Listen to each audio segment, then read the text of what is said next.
신약성경 390페이지 주민은 요한일서 3장 13절에서 24절까지 말씀입니다. 신약성경 요한일서 3장 13절에서 24절까지 말씀입니다.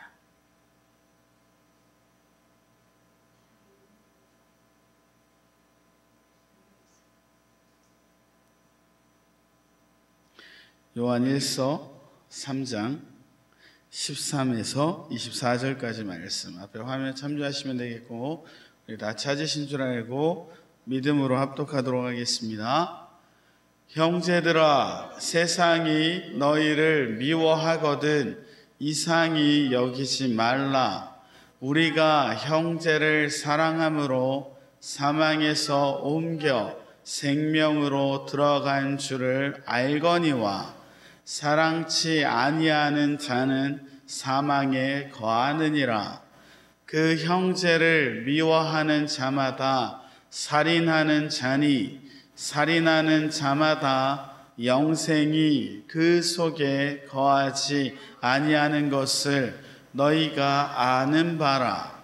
그가 우리를 위하여 목숨을 버리셨으니 우리가 이로써 사랑을 알고 우리도 형제들을 위하여 목숨을 버리는 것이 마땅하니라. 누가 이 세상 재물을 가지고 형제의 궁핍함을 보고도 도와줄 마음을 막으면 하나님의 사랑이 어찌 그 속에 거할까 보니야. 자녀들아, 우리가 말과 혀로만 사랑하지 말고 오직 행함과 진실함으로 하자.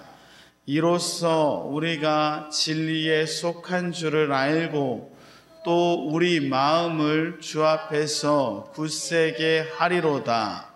우리 마음이 혹 우리를 책망할 일이 있거든 하물며 우리 마음보다 크시고 모든 것을 아시는 하나님일까 보니야.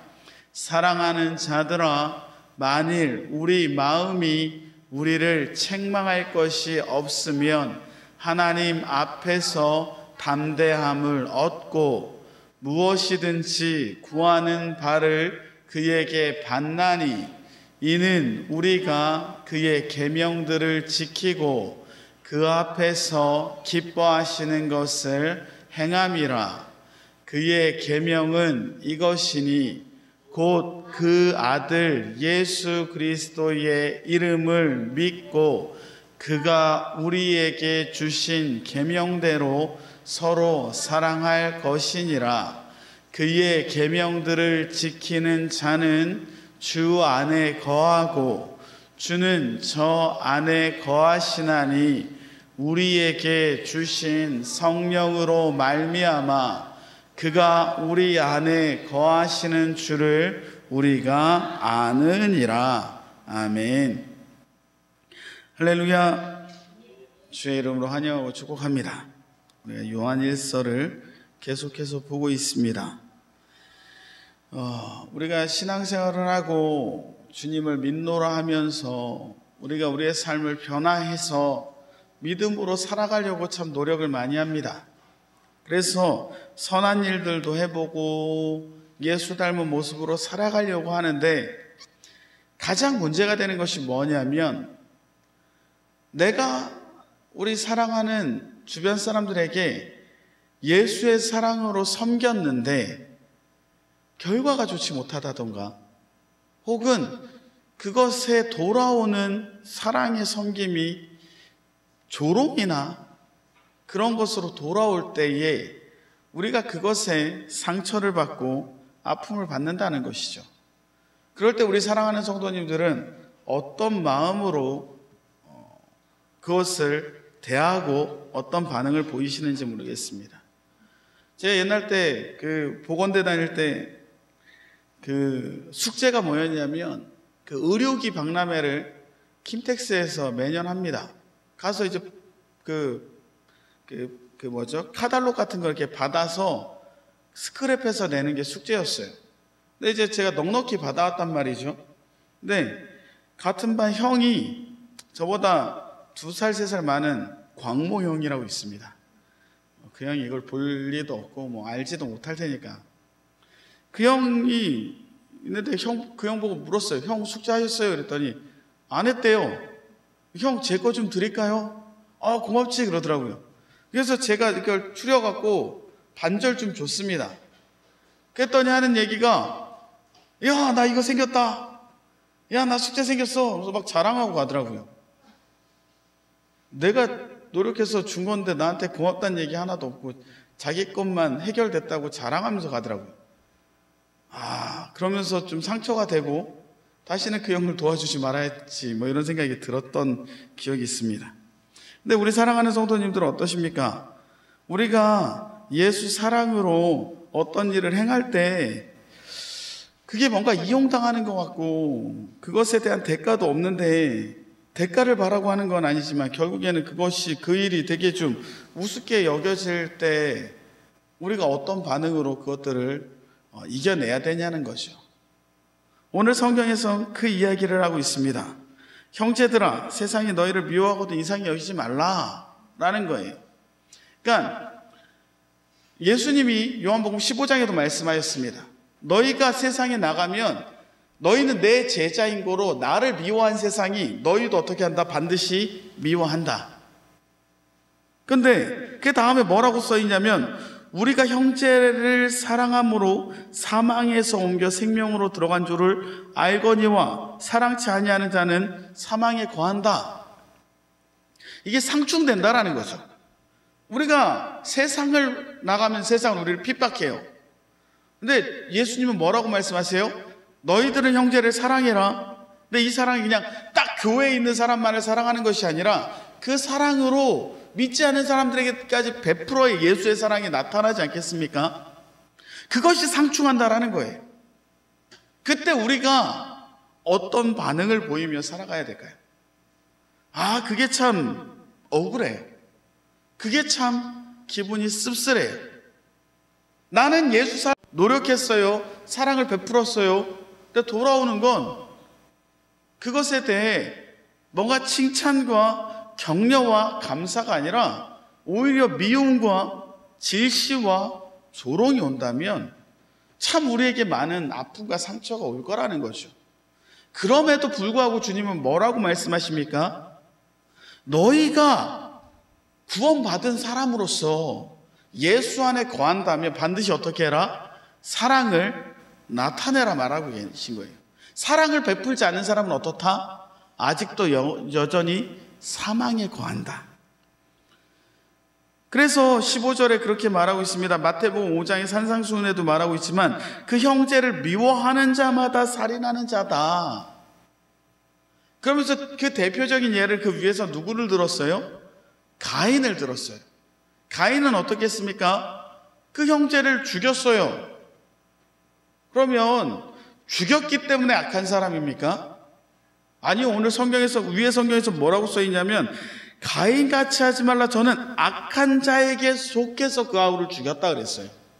그러니까 우리가 예수 그리스도 안에 있는지 사단 마귀에게 속했는지는 우리가 속해 있는 그곳에서 나오는 결실로 확인할 수 있다는 거예요. 그러니까 약간 성경을 읽어보면 오늘 본문에는 사랑함으로 구원받는다는 것처럼 써있지만 그게 아니라 사랑하는 것으로 무엇을 알 수 있다? 구원받은 예수의 자녀인지 구원받지 못한 사단마귀의 자녀인지가 확실히 드러난다는 거예요. 제가 누누이 말하지만 우리 교회에 대부분 초신자들이셨던 분들은 다 어떤 분들이에요? 주변에 기독교인들이 있는데 그분들한테 상처받아서 신앙을 거부했던 분들이 굉장히 많습니다. 그러면 그분들에게 상처를 줬던 그분들은 진짜 예수 사랑이 있냐는 거죠.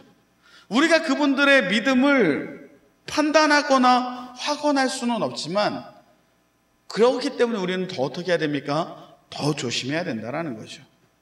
그러면서 우리에게 미움이 오건, 아픔이 오건, 고통이 오건, 슬픔이 오건, 피가 나고 눈물이 나고 이가 갈리던 우리는 어떻게 해야 됩니까? 사랑을 베푸는 자가 되어야 된다는 것입니다.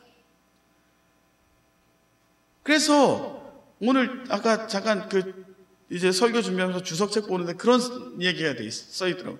우리는 사랑의 레이스에서 십자가의 바통을 받은 자다. 처음에 이게 무슨 얘기야? 사랑의 레이스에서 우리가 달리기를 하는 그 달리기는 사랑의 달리기예요.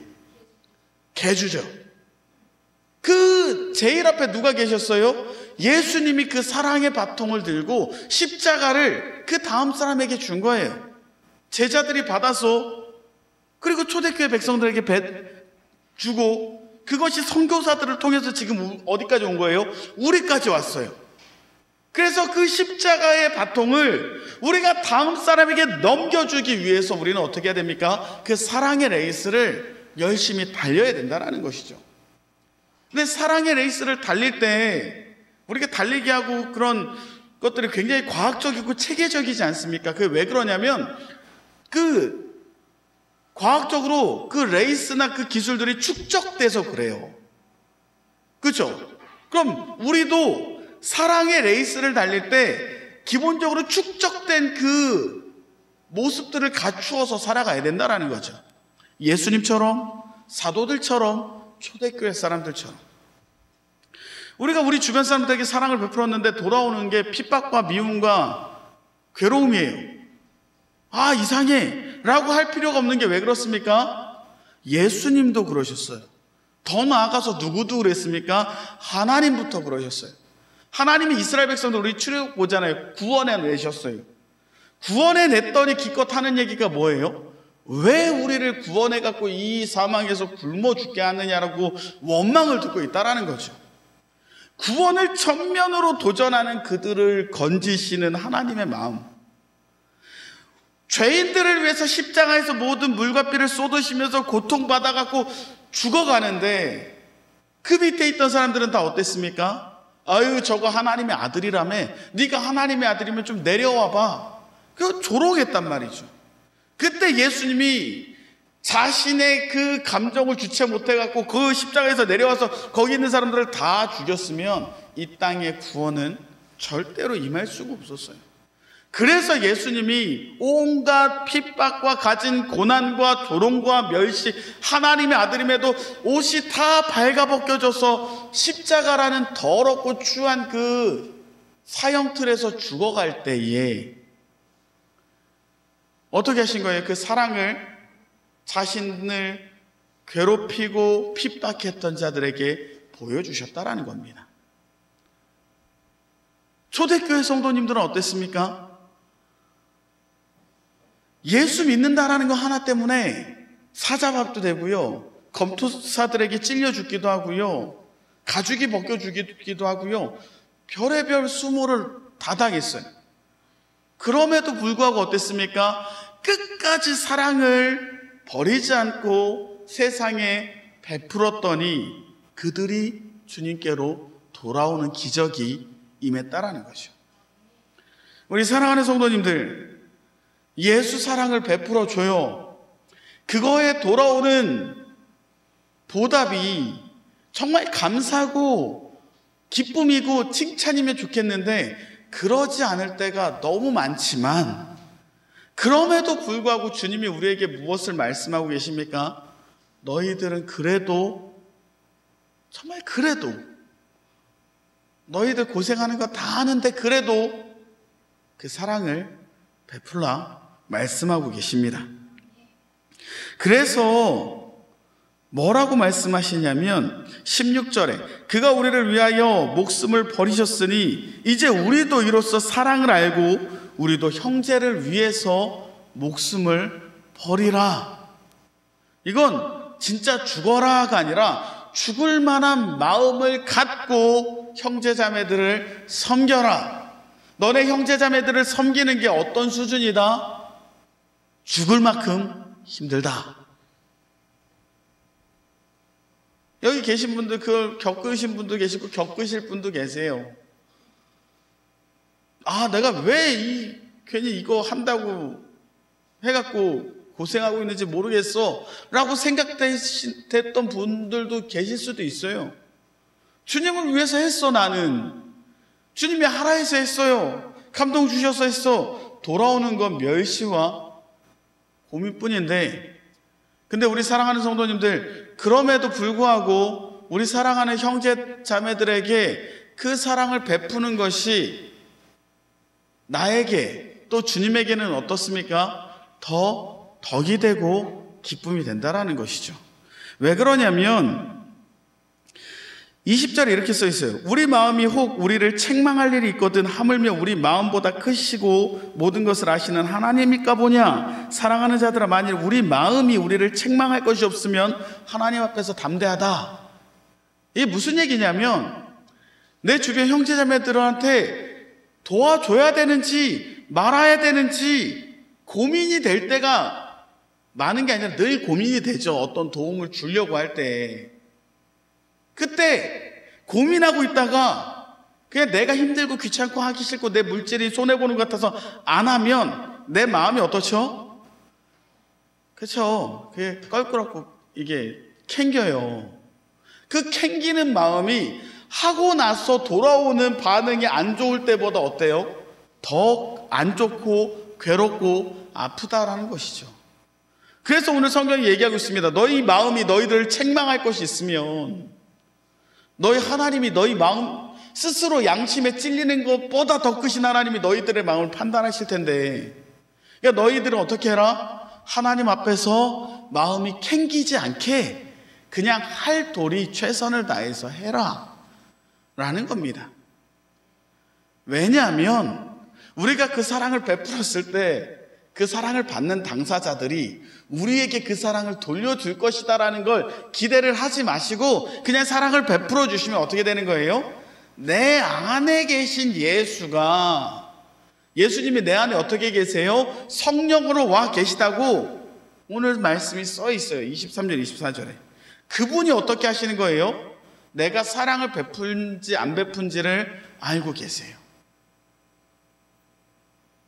우리 사랑하는 성도님들, 제가 마지막으로 이 얘기만 하나 말씀드리고 마치려고 합니다. 제가 신학교 다닐 때, 학부 다닐 때 가장 충격적인 이야기는 아직도 생각나는 게 뭐냐면, 예언서 교수님이 나이 많으신 할아버지 목사님이셨는데 수업도 재미없어요. 내용도 이상해. 잘 모르겠어. 네, 한마디 하셨어요. 우리 사랑하는 신학생 여러분, 선지자들이 하나님의 말씀을 전할 때 어떤 선지자는 목베임을 당하고 어떤 선지자들은 돌도 맞고 어떤 선지자들은 고통을 받는데, 그렇다고 하나님이 그 선지자들을 칭찬하시거나 잘했다고 얘기하시는 부분이 있냐? 선지서에는 그런 내용이 없다라는 거예요. 왜 그렇습니까? 사명자들은 하나님의 말씀을 전하는 게 너무 당연한 거예요. 그것에 대한 보상은 주의 나라에서 해주실 겁니다. 바꿔서 우리의 사명은 뭐죠? 우리 자신을 부인하고 각자의 십자가를 지고 예수님이 주신 십자가 바톤을 들고 사랑을 베풀려고 뛰어다니는 사랑의 레이스를 하는 사람들이에요. 옆에 사람들이 박수 쳐주고 잘했다고 칭찬하는 그 이야기를 들으려고 사는 사람들이 아니고, 내가 희생하고 노력하고 고생하는 걸 받은 사람들이 감사하다고 이야기하는 걸 들으려고 하는 사람들도 아닙니다. 어떤 성도님이 그런 얘기 하셨어요. 그런 얘기 하지 마시라고. 나 지금 막 돌아버릴 것 같다고. 그런 얘기도 하셨지만, 그럼에도 불구하고 그렇게 하는 이유가 뭡니까? 예수님이 우리 보고 사랑하라고 얘기하시니까 그냥 하는 거예요. 그러니 우리 사랑하는 성도님들, 내가 베푼 사랑에 돌아오는 반응들이 안 좋더라도 근심하거나 걱정하거나 후회하지 마십시오. 그것에 대해서 주님이 반드시 보상해 주시고 칭찬해 주시고 알아주시고 더 큰 사랑을 베풀어 주실 것입니다. 그리고 그 사랑이라는 계명을 지키는 자가 내 자녀요 제자라고 예수님은 말씀해 주고 계십니다. 이런 얘기해도 되는지 모르겠지만 제가 그 음악학원 열심히 노가다 했거든요. 돌아오는 반응들이 영 시원찮아요. 빨리 끝내달라고 막 짜증나더라고요. 시작은 했는데 돈 막 자재 100만 원씩 사놓고 하는데 후회를 엄청 했습니다. 그러다 우리 집사람은 휴가도 못 가고 이게 뭐냐고 막 쪼고 눈치 봐가면서 했었는데 오늘 말씀이 그런 얘기더라고요. 너가 그렇게 노력했으면 그것에 대해서 뭔가 그 사람들에게 받을 필요 없이 그 사랑을 베푼 건 예수 사랑으로 했으니 그것으로 마무리해라. 여기 계신 분들이 교회에 그렇게 사랑을 베푼 줄 알아요. 다 주님 위해서. 아직도 기억납니다. 여기 막 꾀죄죄했을 때 우리 장강현 집사님이 와갖고 막 도배하다가 말고 여기 도배해 주시고 막 우리 송은자 집사님이랑 다 고생하셨죠. 그 고생하신 거 주님이 다 알고 계십니다. 그러니 주님 사랑하는 마음으로 베푸신 모든 것들은 주께서 갚으실 걸 믿고 후회하지 마시고 전진하시는 믿음 있는 백성 되시길 주님의 이름으로 축원합니다. 기도하겠습니다. 할렐루야. 사랑이 많으시고 은혜로우신 주님, 주 여호와 하나님을 찬양합니다. 주여 이 시간 주 예수 그리스도를 의지하여 이 땅 가운데 사랑을 베푸는 믿음의 백성들이 주의 은혜를 받고자 예배함으로 나왔사오니 주여 우리 사랑하는 믿음의 백성들 귀한 하나님의 권석들이 이 땅 가운데 십자가 바통을 들고 다시 사랑의 레이스를 뛰는 사랑의 용사들 되게 허락하여 주시옵소서. 사랑이 없이는 아무것도 아닙니다. 목숨을 내어줘도 아무것도 아닙니다. 주님, 우리가 사랑하는 마음 갖고 예수 그리스도를 생각하며 헌신하고 노력했다면 그것에 대한 반응이나 결과가 좋지 않더라도 결코 두려워하지 않게 하여 주시고, 그런 자들에게는 어떤 기도를 하던 주님이 즉시로 응답하시겠노라고 약속하신 말씀을 믿고 내 안에 계신 성령님을 의지하며 우리의 삶을 살아가는 믿음 있는 백성들에게 허락하여 주시옵소서. 이 모든 말씀 우리 구주 예수 그리스도 이름 받들어 감사하며 기도 올리옵나이다. 아멘. 건강하겠습니다. 할렐루야.